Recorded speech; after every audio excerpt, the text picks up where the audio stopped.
అంబేద్కర్ విగ్రహం జోలికొస్తే తగిన బుద్ధి చెప్తామన్న అన్నవరపు కిషోర్. ఉక్కు పరిశ్రమను దెబ్బతీసేందుకు మిట్టల్ పరిశ్రమ వస్తుందన్న రాఘవులు. మినీ గోకులాలను ప్రారంభించిన భూపేష్ రెడ్డి. ఘనంగా వివేకానంద జయంతి వేడుకలు.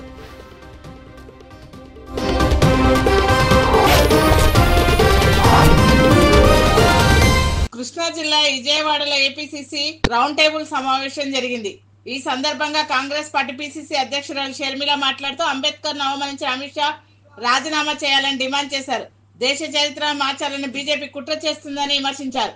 అంబేద్కర్ అంటే లెజెండ్, అంబేద్కర్ అంటే ఐడియాలజీ అనే విషయాన్ని బీజేపీకి ఎప్పటికీ అర్థం కాదన్నారు. ప్రభుత్వ వ్యవస్థలను ఆఖరికి అది ఈసీ అయినా, ఆర్బీఐ అయినా, స్టాక్ ఎక్స్చేంజ్ అయినా, ఈడీ అయినా, సిబిఐ అయినా, ఇన్కమ్ ట్యాక్స్ అయినా, ఇలా ప్రతి ప్రభుత్వ వ్యవస్థని కూడా తమ గుప్పిట్లో పెట్టుకుని స్వార్థ రాజకీయాల కోసం ఎలా వాడుకుంటున్నారో చూస్తున్నాం. ఇవన్నీ సరిపోలేదన్నట్టు ఇప్పుడు మన దేశాన్ని కాషాయమయం చేయడానికి బీజేపీ పూనుకుంది. అందులో భాగంగా దేశ చరిత్రనే మార్చే ప్రయత్నం చేస్తుంది. ఆఖరికి స్వతంత్ర యోధులను కూడా కుట్రతో దేశద్రోహులుగా పోర్ట్రే చేసే ప్రయత్నం చేస్తున్నారు. ఆ క్రమంలోనే ఆఖరికి మహాత్మా గాంధీ గారిని కూడా వదిలిపెట్టకుండా ప్రపంచమంతా ఫాదర్ ఆఫ్ ద నేషన్ అని మహాత్మా గాంధీ గారిని అంతగా గౌరవిస్తే బీజేపీ పార్టీ మాత్రం మహాత్మా గాంధీ గారిని ఒక విలన్ గాను, గాంధీ గారిని చంపిన వాళ్ళని దేవుళ్ళగాను పరిగణించి వాళ్ళ గుళ్ళు కడుతున్నారు. ఇవన్నీ చూస్తున్నాం, ఇవన్నీ గమనిస్తున్నాం. మహాత్మా గాంధీ గారు అహింసావాది అయితే, సత్యం, అహింస, ప్రేమ, సోదర భావం గాంధీ గారి సిద్ధాంతాలు అయితే వీటికి పూర్తి భిన్నంగా హింసా మార్గాన్ని ఎంచుకుంది బీజేపీ పార్టీ. మైనారిటీలు ఉండకూడదు అన్నట్టుగా మసీదులను ధ్వంసం చేయడం అయితేనేమి, చర్చులని నాశనం చేయడం అయితేనేమి, వాళ్ళ మీద దాడులు చేయడం అయితేనేమి బీజేపీకి అలవాటుగా మారిపోయాయి. మహాత్మా గాంధీ గారంటే గౌరవం లేదు, వారి సిద్ధాంతాలంటే విలువ లేదు. కేవలం మహాత్మా గాంధీ గారు కాంగ్రెస్ పార్టీ నాయకుడు కాబట్టి ఆయన లెగసీ కాంగ్రెస్ పార్టీకి తాకకూడదు అన్న ఉద్దేశం, ఆ అడ్వాంటేజ్ కాంగ్రెస్ పార్టీకి రాకూడదు అన్న వికెడ్ ఇంటెన్షన్. అంబేద్కర్ గారిని కూడా వదిలిపెట్టలేదు. అంబేద్కర్ గారు వర్గాల వాళ్ళలో వెలుగులు నింపినవాడు. అంబేద్కర్ గారు ఈ రోజు మన దేశంలో అన్టచబిలిటీ లేదు అంటే దానికి కారణం అంబేద్కర్ లాంటి గొప్ప నాయకులు. అంతేకాదు మన రాజ్యాంగాన్ని రూపొందించిన వారు. ఈ రోజు మనకు ఓటు ఉంది అన్న, సమాజంలో ఈక్వాలిటీ ఉంది అన్న, జస్టిస్ ఉంది అన్న, ఇవన్నీ రాజ్యాంగం మనకిచ్చిన హక్కులు. సమాజంలో అందరూ స్వేచ్ఛగా, సమానంగా, సగర్వంగా బతికే అవకాశం మనకు రాజ్యాంగం ఇస్తుంది. అంతటి అంబేద్కర్ గారిని కూడా పార్లమెంట్ లో ఎంత హేళన చేశారో, ఎంత అవమానించారో ఇవన్నీ చూస్తున్నాం. బేసిక్ గా దళితులు అంటేనే పడదు బీజేపీ పార్టీకి. దళితులంటేనే చిన్న చూపు బీజేపీ పార్టీకి. కులగణన చేయాలి అని కాంగ్రెస్ పార్టీ ఎప్పటి నుంచో అడుగుతుంది, డిమాండ్ చేస్తుంది, కానీ ఇంతవరకు చేపట్టలేదు. ఇలా అనేక రకాలుగా దళితులనైతేనేమి, దేశ ప్రజలనైతేనేమి, రాజ్యాంగాన్నైతేనేమి నాశనం చేసే ప్రయత్నం చేస్తుంది బీజేపీ పార్టీ. అందుకనే ఈరోజు కాంగ్రెస్ పార్టీ ఈ పోరాటాన్ని చేపట్టింది. విచిత్రం ఏమిటంటే మన రాష్ట్రంలో బీజేపీ పార్టీ ఎక్కడో లేదు. బీజేపీ పార్టీ బాబు, జగన్, పవన్ వీళ్ళల్లోనే ఉంది. మన రాష్ట్రంలో ఎంతమంది ఎంపీలు ఉంటే అంతమంది బీజేపీ పార్టీకే మద్దతు ఇస్తున్నారు. అది తెలుగుదేశం కానివ్వండి, వైసీపీ కానివ్వండి, చంద్రబాబు గారైనా, జగన్ గారైనా, పవన్ కళ్యాణ్ గారైనా, వివిధ పార్టీల్లో ఉండి కూడా బీజేపీ ఇంత ఘోరంగా చేస్తున్నా కూడా ఈరోజు అదే పార్టీకి మద్దతు ఇస్తూ అదే బీజేపీ పార్టీకి గులాంగిరి చేస్తున్నారు. అందుకే ఈరోజు కాంగ్రెస్ పార్టీ మీ అందరి మద్దతు కూడా కూడగట్టుకుని ప్రెసిడెంట్ గారికి ఒక రెజల్యూషన్ పంపించి అమిత్ షా గారు రిజైన్ చేసేటట్టు, బీజేపీ పార్టీ క్షమాపణ చెప్పేటట్టు ఒక రెజల్యూషన్ కూడా ఈరోజు పాస్ చేయాలని నిర్ణయించి మీ అందరినీ ఆహ్వానించడం జరిగింది. మరొకసారి వచ్చిన ప్రతి ఒక్కరికి మనస్ఫూర్తిగా స్వాగతం, మనస్ఫూర్తిగా కృతజ్ఞతలు. Thank you. తెనాలిపట్నంలోని రజక చెరువు వద్ద గల అంబేద్కర్ విగ్రహ ఆవిష్కరణ చేయనీయకుండా ప్రభుత్వం కుట్ర చేస్తుందని గుంటూరు జిల్లా మాలమహానాడు జేఏసీ ప్రెసిడెంట్ అన్నవరపు కిషోర్ విమర్శించారు. అంబేద్కర్ విగ్రహ ఆవిష్కరణ విషయంలో మంత్రి నాదెండ్ల మనోహర్ చొరవ తీసుకోవాలని డిమాండ్ చేశారు. ఆవిష్కరణకు అన్ని అనుమతులున్న అంబేద్కర్ విగ్రహం జోలికి వస్తే తగిన బుద్ధి చెప్తామని హెచ్చరించారు. అందరికీ జై భీమ్. తెనాలిపట్నంలోని ఐతార్ నగర్ సమీపంలో గల రజక చెరువు వద్ద గల అంబేద్కర్ గారి విగ్రహానికి అన్ని అనుమతులు ఉన్నా కూడా గతంలో గుంటూరు జిల్లాకి కలెక్టర్గా పనిచేసిన బోర్ల రామాంజనేయులు గారు, ప్రస్తుత ప్రతిపాడు శాసనసభ్యులు, వారు కూడా గతంలో అనుమతి ఇచ్చారు. దానికి సంబంధించినటువంటి అనుమతులు అన్నీ ఉన్నా కూడా తెనాలి పట్టణ పోలీసు వారు మరియు మున్సిపాలిటీ వారు అక్కడ అంబేద్కర్ గారి విగ్రహం పెట్టొద్దని చెప్పి కొన్ని ఆంక్షలు విధిస్తూ అక్కడ ఉన్నటువంటి అంబేద్కర్ వాదులకి నోటీసులు ఇచ్చి వాళ్ళ మీద కేసులు పెట్టడానికి ఒక కుట్ర జరుగుతూ ఉంది. తెనాలి పోలీసు వారికి కానీ మున్సిపాలిటీ వారికి కానీ నేను ఒక వివరణ ఇస్తాను. తెనాలి పట్టణంలో ఎన్ని విగ్రహాలు అఫీషియల్గా ఉండే అన్ఆథరైజ్డ్గా ఉన్నాయి, ఇవి ముందు మీరు ఒకసారి చెక్ చేసుకోండి. తెనాలి పట్టణంలో అనుమతులు లేకుండా ఎన్ని విగ్రహాలు ఉన్నాయో ఆ విగ్రహాలన్నీ పడగొట్టిన తర్వాతే మా డాక్టర్ బిఆర్ అంబేద్కర్ గారి విగ్రహం దగ్గరికి రండి. అంతకు మించి మా దేవుణ్ణి, నవభారత రాజ్యాంగ నిర్మాత డాక్టర్ బిఆర్ అంబేద్కర్ గారు మా దేవుడి విగ్రహం జోలికొస్తే మాత్రం ఎవరిని వదిలిపెట్టే ప్రసక్తి లేదు. ఈ విషయంలో జనసేన శాసనసభ్యులు ప్రస్తుత మంత్రివర్యులు నాదెండ్ల మనోహర్ గారు కూడా చాలా చొరవ తీసుకోవాలి. అంబేద్కర్ గారి విగ్రహం మీద చేయబడినా దాన్ని కూలదోయడానికి ప్రయత్నించిన ప్రభుత్వాలనే కూలదోస్తాం. ఇది మాత్రం ఖచ్చితంగా జరుగుతుంది. ఇవన్నీ అంత తీవ్ర స్థాయికి దాల్చకముందే, అంబేద్కర్ వాదుల ఆగ్రహానికి లోనవకముందే మున్సిపాలిటీ అధికారులు, పోలీసు వ్యవస్థ కూడా అప్రమత్తులై ఖచ్చితంగా మీరు కూడా అన్ని అనుమతుల్లో ఉన్నటువంటి అంబేద్కర్ గారి విగ్రహాన్ని జోలికి పోకుండా అక్కడ జరిగే ప్రతి కార్యక్రమానికి మీరు సహకరించాలని చెప్పి ఈ సందర్భంగా నేను తెలియజేస్తాను. అంతకు మించి మీరు అక్కడ ఏమాత్రం ఓవర్ యాక్షన్ చేసినా మాత్రం ఈ రాష్ట్రాన్ని అల్లకల్లోలు చేస్తాం, తెనాలి పట్టణాన్ని నిర్బంధిస్తాం. ఖబర్దార్. జై భీమ్, జైమాల. మిట్టల్ పరిశ్రమ విశాఖ ఉక్కు పరిశ్రమను దెబ్బతీసేందుకే వస్తుందని సిపిఎం పొలిట్ బ్యూరో సభ్యులు బివి రాఘవులు అన్నారు. మిట్టల్ పరిశ్రమను వెనుకబడిన నెల్లూరు, కడప జిల్లాల్లో పెట్టాలని ప్రభుత్వాన్ని డిమాండ్ చేశారు. వెనుకబడిన జిల్లాలో పెడితే పేద ప్రజలకు ఉపాధి దొరుకుతుందన్నారు. మిట్టల్ పరిశ్రమ ఎందుకు వస్తుంది? విశాఖపట్నం స్టీల్ ప్లాంట్ దెబ్బతీయడానికి వస్తుంది, అదనంగా రావడంలా. అదనంగా వచ్చే పని అయితే ఇప్పుడు చెప్తున్నారు, క్రిస్ సిటీ అని చెప్తున్నాడు. నెల్లూరులో క్రిస్ సిటీ అని ఒక దాన్ని అక్కడ పెట్టమనండి. అక్కడ కూడా ఓడరే ఉంది కదా మిట్టల్ని. లేదు, అక్కడ నుంచి కడప చాలా దగ్గర దూరమే, ఎక్కువ కాదు. ఎందుకంటే ఐరన్ ఓర్ బళ్ళారిలో ఉంది, ఐరియా ఉంది, అక్కడ పెట్టమనండి. అక్కడ వెనకబడిన ప్రాంతాల అభివృద్ధికి ఉపయోగపడుతుంది. ఇవన్నీ ఆలోచించకుండా అక్కడే విశాఖపట్నం పక్కనే పెట్టి ఎందుకు పెట్టారంటే ఆ తర్వాత దీన్ని అప్పు చెప్పడానికి కుట్ర తప్ప ఇది కాదు. అందుకనే ఇవి ఈరోజు చాలా మందికి అర్థం కాకపోవచ్చు. వీటి యొక్క ఆంతర్యం ఏంటనేది వాళ్ళ బుర్రలో ఏముందనే త్వరలోనే అర్థం. అల్లూరు జిల్లా వైరామరం మండలం దేవరమడుగుల గ్రామానికి చెందిన లోత వెంకటలక్ష్మి భర్త సూర్యారెడ్డి కొన్ని నెలల కిందట విద్యుత్ ప్రమాదంలో మృతి చెందారు. వీరిద్దరు దంపతులకు 3 పిల్లలు సంతానం కలిగి ఉన్నారు. నిరుపేద గిరిజన కుటుంబం చెందిన తనకు జీవనం కొనసాగించడం కష్టతరంగా మారిందని ప్రభుత్వం తమను గుర్తించి ఆర్థిక భరోసా కల్పించాలని డిమాండ్ చేశారు.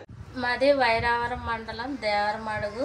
నా లోత వెంకటలక్ష్మి, నా భర్త లోత సూర్యారెడ్డి. గతంలోని ఎవరు కరెంటులో ఉచ్చిపెట్టి నా భర్త అందులో పడిపోయి చనిపోయారు. నా 3 పిల్లలు. గతంలోనే నా భర్త ఉన్నప్పుడు అదే కళ్ళు, మాకు వ్యవసాయం ఏమి లేదు, కళ్ళు గట్ట తెచ్చుకొని అవి అమ్ముకునే వాళ్ళం. పాడి రైతులకు రాష్ట్ర ప్రభుత్వం అన్ని విధాలుగా అండగా నిలుస్తుందని Kadapa NDA parliament TDP incharge Chadipi Ralla Bhupesh Reddy అన్నారు. మండల పరిధిలోని పెదనపాడు, తుమ్మలపల్లి గ్రామాలలో మినీ గోకులాల షెడ్డును భూపేష్ రెడ్డి ప్రారంభించారు. ఈ సందర్భంగా ఆయన మాట్లాడుతూ కూటమి ప్రభుత్వం అమలు చేస్తున్న మినీ గోకులాల షెడ్ల నిర్మాణాలు పాడి రైతులకు వరం లాంటిదన్నారు. పాడి రైతులకు చంద్రబాబు చేయూత ఇస్తున్నారన్నారు. లేదు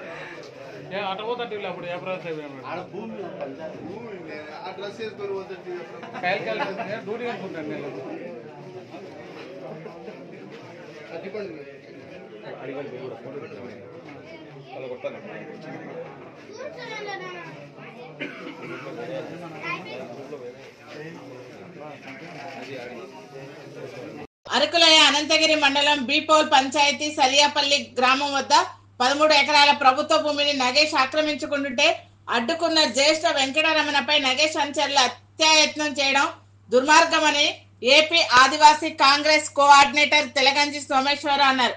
నగేష్ పైన ఎస్సీ ఎస్టీ కేసు నమోదు చేయాలని డిమాండ్ చేశారు. 170 చట్టం, గిరిజన హక్కుల చట్టాలు ప్రభుత్వ భూములు అన్యాక్రాంతం అవ్వకుండా కలెక్టర్, ఎస్పీ, రెవెన్యూ శాఖ అధికారులు చర్యలు తీసుకోవాలన్నారు. భూమాఫియా అనంతగిరి మండలంలో చాలా దారుణం విపరీతంగా పెరిగిపోయింది. గిరిజనుల పైన అనేక రకాల భౌతిక దాడులు గతంలో అనేక సార్లు ఇదే విధంగా జరిపారు. చాలా దుర్మార్గము. వీటిపైన అల్లూరి సీతారామరాజు జిల్లా కలెక్టర్ గారు, కాంగ్రెస్ పార్టీ పదే మేము మిమ్మల్ని పత్రికా ముఖంగా అడుగుతున్నాం, గిరిజన భూములు పరిరక్షణ చేయండి, ప్రభుత్వ భూములు పరిరక్షణ చేయండి అనేసి మేము మిమ్మల్ని ప్రాధేయపడుతూ డిమాండ్ చేస్తున్నాం. కమర్షియల్ గా అనేక రకాలుగా ఇక్కడ ఆక్రమణలు గురి అవుతుంది. గిరిజన హక్కులు చట్టాలు అనేకంగా ఇక్కడ గిరిజనులకు మోసం చేస్తున్నారు.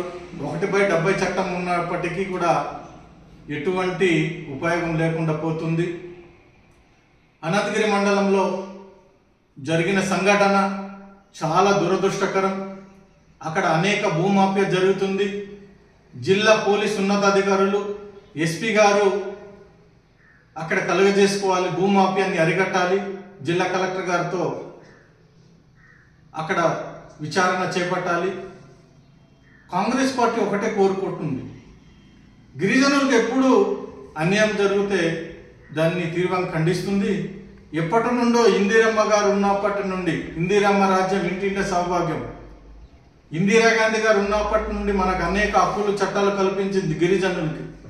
దానిని గిరిజనేతరులు మన పైన దాడి చేస్తూ అనేక భయభ్రాంతులు చేసి మన భూమిని లాక్కోవడం, గిరిజన ప్రాంతంలో వచ్చేసి వారి పెత్తనం చేయలించడం అనేది ఇది చాలా దుర్మార్గమైన పద్ధతి. అనంతగిరి మండలంలో ఉన్న 5 పంచాయతీలు, నాన్ షెడ్యూల్ ఏరియాలో ఉన్న పంచాయతీలు, అక్కడ గిరిజనులు పూర్తిగా నివసిస్తున్నారు కనుక గిరిజన ప్రాంతంలో అది వీటిలో కలపాలి. అప్పుడే వాళ్ళకి అక్కడ న్యాయం జరుగుతుంది అనేది మేము కాంగ్రెస్ పార్టీని డిమాండ్ చేస్తున్నాం. ఇదే సందర్భంలో ఈ దుర్ఘటన జరగడం, ఇక్కడ ఉన్నటువంటి రాష్ట్ర ప్రభుత్వం స్పందించాలి. గిరిజన ప్రాంతంలో ఉన్నటువంటి కూటమి గిరిజన నాయకులు, తెలుగుదేశం, జనసేన, బీజేపీ నాయకులు దీనిపైన మీ వైఖరి తెలియజేయండి. గిరిజన హక్కులు చట్టాలు కాపాడండి అనేసి మేము ఈరోజు కాంగ్రెస్ పార్టీ నుండి మిమ్మల్ని డిమాండ్ చేస్తున్నాం. జ్యేష్ఠ వెంకటరమణ గారిపైన హత్యాయత్నం చేసినటువంటి బి నాగేష్ రియల్ ఎస్టేట్ని ఎస్సీ ఎస్టీ కేసు తక్షణమే నమోదు చేయాలి. ఇంకొక గిరిజనుడి పైన ఎవరైనా సరే దాడి చేయకుండా ఉండేటట్టు ఈయన పైన కఠినమైన చర్య తీసుకోవాలనేసి ఈరోజు కాంగ్రెస్ పార్టీ నుండి మీడియా ముఖంగా తెలియజేస్తూ జిల్లా కలెక్టర్ గారికి మరొకసారి మేము విన్నవించుకుంటున్నాం, డిమాండ్ చేస్తున్నాం. 13 ఎకరాలు, సర్వే నంబర్ 66లో 13 ఎకరాల భూమిని అతను కాజేయకపోతే, ఒక గిరిజనుడు అడ్డుకోపోతే అతని పైన హత్యాయత్నం చేయడం అనేది చాలా దుర్మార్గం. కలెక్టర్ గారు, మీరు గిరిజన హక్కుల చట్టాలు కాపాడండి అనేది మేము పదే మేము ప్రభుత్వ భూమి, గిరిజనుల భూమి అనేది మిమ్మల్ని మేము పదే కోరుతున్నాం. అతని పైన చట్టపరమైన చర్య తక్షణమే తీసుకోవాలనేది కాంగ్రెస్ పార్టీ నుండి ఈ రోజు డిమాండ్ చేస్తున్నాం. జై కాంగ్రెస్, జై కాంగ్రెస్, జై కాంగ్రెస్, జై కాంగ్రెస్. బి నగేష్ పై చట్టపరమైన చర్యలు తీసుకోవాలి. బి నగేష్ పై చట్టపరమైన చర్యలు తీసుకోవాలి. ఎస్సీ ఎస్టీ అట్రాసిటీ కేసు నమోదు చేయాలి. ఎస్సీ ఎస్టీ అట్రాసిటీ కేసు నమోదు చేయాలి. ప్రభుత్వ భూమిని ప్రభుత్వం వారు స్వాధీనం చేసుకోవాలి. ప్రభుత్వ భూమిని ప్రభుత్వం వారు స్వాధీనం చేసుకోవాలి. జై కాంగ్రెస్, జై కాంగ్రెస్. తెనాలి పట్టణంలోని రజక చెరువు వద్ద గల అంబేద్కర్ విగ్రహం తొలగించడానికి అనేక కుట్రలు జరుగుతున్నాయని ఏఈఎల్సీ చర్చ్ ఫాదర్ అన్నారు. అంబేద్కర్ విగ్రహ పరిరక్షణకు అందరూ కలిసికట్టుగా ఉండాలన్నారు. అంబేద్కర్ రాసిన రాజ్యాంగం వల్లనే అందరూ రిజర్వేషన్లు పొందుతున్నారని చెప్పారు. విదేశాల్లో అంబేద్కర్ విగ్రహాలు పెడుతుంటే మన దేశంలో విగ్రహాలు కూల్చుతున్నారని మండిపడ్డారు. అంబేద్కర్ విగ్రహానికి అవమానం. అన్ని అనుమతులు ఉన్నా ఆలకిస్తున్నారా? అన్ని అనుమతులు ఉన్నా కుట్రపూర్వకముతో గవర్నమెంటు రాజకీయ కక్షలతో విగ్రహాన్ని తొలగించడానికి ప్రయత్నములు జరుగుతున్నవి. కావున సంఘస్థులు అందరూ ఏ క్షణమైన విగ్రహము తొలగించాలి అని వారు ఆలోచించినప్పుడు మన వారు వ్యతిరేకముగా ఉన్న అడ్డంకులను తొలగించుటకు సంఘం సిద్ధంగా ఉండాలి. సంఘస్థులు మన సంఘ పెద్దలు సిద్ధంగా ఉండాలని కోరడమైనది.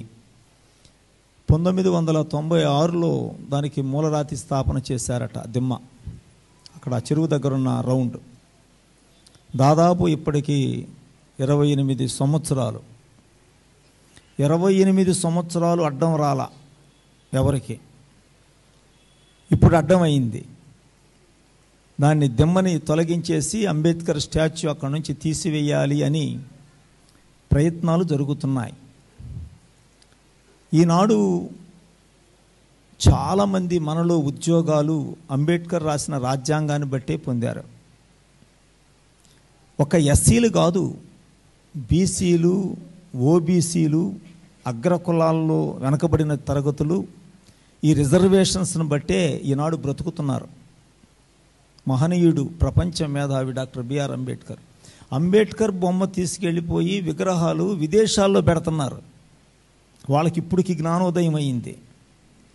అక్కడేమో పెడుతున్నారు, ఇక్కడేమో తీసేయడానికి ప్రయత్నం చేస్తున్నారు. ఎస్సీ రిజర్వేషన్ 42% అనుకుంటాను, 42%. 42%, 100లో 42% రిజర్వేషన్ ఉంది మహనీయుడు రాసినటువంటి రాజ్యాంగాన్ని బట్టి. అతను ఆ రాజ్యాంగాన్ని రాస్తేనే ఈనాడు మనలో కొంతమంది మీ రిజర్వేషన్స్తో కౌన్సిలర్లను కానీ, చైర్మన్స్ని కానీ, ఎమ్మెల్యేలను కానీ, ఎంపీలను కానీ, మినిస్టర్లను కానీ మనలో అవుతున్నారు, దళితుల్లో. ఆ రాజ్యాంగం లేకపోతే అవడానికి అవకాశం ఏ కోశాన లేదు. కనీసం వీళ్ళైనా పోరాడాలి కదా. ఆ రాజ్యాంగ ఫలాలు అనుభవించిన వాళ్ళు తప్పనిసరిగా దానికోసం పోరాడాలి. ఇంత పట్టణంలో ఆ విగ్రహాన్ని తొలగించాలి అనే ధైర్యం చేయడం ఎందుకు మెచ్చుకోవాలి ముందాలను. అసలు ఇంతమందిని మనం ఉంటే వాళ్ళు ఉన్నది తక్కువ మంది అయ్యుండి ఆ విగ్రహాన్ని తొలగించాలి అని 28 సంవత్సరాల తర్వాత ప్రయత్నం మొదలుపెట్టారంటే అసలు మొదలుపెట్టినోడి ధైర్యానికి మెచ్చుకోవాలి ముందు. ఒక్కసారి ఆలోచన చేసుకోండి. అంబేద్కర్ ఒక కులపోడు కాదు, ఒక గోత్రపోడు కాదు, ఒకడికి చెందిన వ్యక్తి కాదు. ఇదే మాల కులమో మాది కులమో కాదు. ఒకడికి చెందినోడు కాదు అంబేద్కర్. అతడు ప్రపంచ మేధావి. అతని రాజ్యాంగమేమో పాటిస్తున్నారు, అతని విగ్రహాలేమో తొలగిస్తున్నారు. కాబట్టి కొంచెం అర్థం చేసుకోండి. మరి ఎప్పుడు పిలిపిస్తారో తెలియదు మన వాళ్ళు. పిలిపించినప్పుడు అందరూ స్పందించడానికి ప్రయత్నం చేయండి. గత 3-4 రోజుల నుంచి నోటీసులు ఇవ్వడానికి ప్రయత్నం చేస్తే మన ప్రదీను, మన సాగర్ గారు, ఈ తదితరులు, ప్రభాకర్ గారు వీళ్ళంతా పోరాడి ఆ నోటీసులు అంటించకుండా ప్రయత్నాలు చేశారు. ఇప్పటివరకు అంటించలేదుగా, అంటించకుండా ప్రయత్నాలు చేశారు. కాబట్టి వాళ్ళతో మనం చేయి కలపాలి. అది మన బాధ్యత. భారత రాజ్యాంగాన్ని కాపాడుకోవాలి. రాజ్యాంగాన్ని కనుక బీజేపీ వాడు మార్చేసాడంటే మనం ఎందుకు పనికిరాం జీవితంలో. మళ్ళీ పూర్వకాలపు స్థితి వచ్చింది. ముంతకు మూతి, ముడ్డికి చీపురు కట్టుకు తిరిగే రోజులు వస్తాయి. కనుక అర్థం చేసుకుని సహకరించండి. వ్యక్తిగతంగా సహకరించండి, ఆర్థికంగా కూడా పోరాటానికి డబ్బు అవసరం. సహకరించగలిగిన వాళ్ళంతా సహకరించండి అని మనవి చేస్తూ ఉన్నాను. కడప జిల్లా పౌరమావిలపట్నంలో స్వామి వివేకానంద జయంతి వేడుకలు ఘనంగా నిర్వహించారు. స్వామి వివేకానంద భవన్లో జరిగిన వేడుకల్లో పౌరమాల సబ్ ఇన్స్పెక్టర్ కొండారెడ్డి మాట్లాడుతూ, యువత స్వామి వివేకానందని ఆదర్శంగా తీసుకుంటే ఎటువంటి సమస్యకైనా పరిష్కారం దొరుకుతుందన్నారు. భారతదేశ ఔన్నత్యాన్ని ప్రపంచానికి చాటి చెప్పిన మహానుభావుడు వివేకానంద అని కొనియాడారు. 1893లో వివేకానంద స్వామి గారు జన్మించారు. అప్పటి నుంచి ఆయన ఏవైతే మార్గాలను మనకు చూపారో ఆ దాంట్లోనే అందరూ కూడా నడుచుకుంటూ ముందుకు వెళ్ళాలనే ఉద్దేశంతోనే మన పాత ప్రభుత్వం కూడా ఈ దినంన నేషనల్ యూత్ డేగా ప్రకటించారు. సో వారి మార్గాన్ని అందరూ కూడా సద్వినియోగం చేసుకోవాలని, తర్వాత ఈయన చికాగోలో ఇచ్చిన స్పీచ్ వింటే ఎవరికైనా కూడా రోమాలు నిక్కబొడుచుకుంటాయి, అంత అద్భుతంగా ఇచ్చారు. దాన్ని కూడా ఎప్పుడైనా మేము స్ట్రెస్లో ఉన్నప్పుడు కూడా అప్పుడప్పుడు వింటూ ఉంటాము. ఎంత బాగా విన్నానంటే దాంట్లో మేము ఎప్పుడన్నా స్ట్రెస్ ఫీల్ అయినప్పుడు కూడా దాన్ని వింటే చాలా రిలీఫ్గా అనిపిస్తుంది. ఆయన చెప్పింది ఒకటే, లేవండి, మేల్కోండి, నిరంతరం విరామం చెందకుండా గమ్యాన్ని చేరుకోండి. ఈ ఒక్క సూక్తి చాలా వరకు కూడా మాకు ఉపయోగపడింది. మేము కూడా ఆయన స్ఫూర్తితోనే ఆయన ఏవైతే ఈ మోటివేషనల్ స్పీచెస్ ఇచ్చారో దాన్ని వింటూనే మేము కూడా ఉద్యోగాలు కూడా సంపాదించుకున్నాము. నేను డిగ్రీ కూడా నేను Anantapuram hostel. Please like, share and subscribe Sneha TV.